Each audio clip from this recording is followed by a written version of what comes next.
الرحيم، وأما التوفيق إلا بالله العلي القدير. كان أختنا منى عاملة مهرجان كبير، مهرجان كان للشيفات في مصر والوطن العربي. جالها شخصيات كتيرة من مصر ومن الجزائر ومصر وتونس والمغرب ودول كتيرة.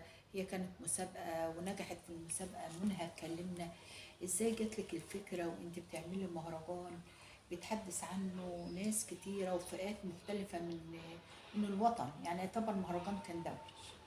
والله الفكرة جت في حاجة مبسطة. كنا الأول بنتكلم عن إن إحنا عاوزين نعمل مؤتمر كبير، أو عايزين نعمل مهرجان كبير يضم خبراء الصحة والتجميل.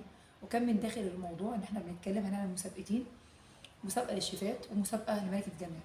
فطبعا لما أعلنا عن الموضوع بدأت الناس تتهافت على موضوع الشيفات. فقلنا خلاص نبدأ بالحاجة اللي الناس طبعا متهافتة عليها، أو الناس بتسأل عليها أكتر يعني. المهم طبعا دخلنا الفكرة ديت أو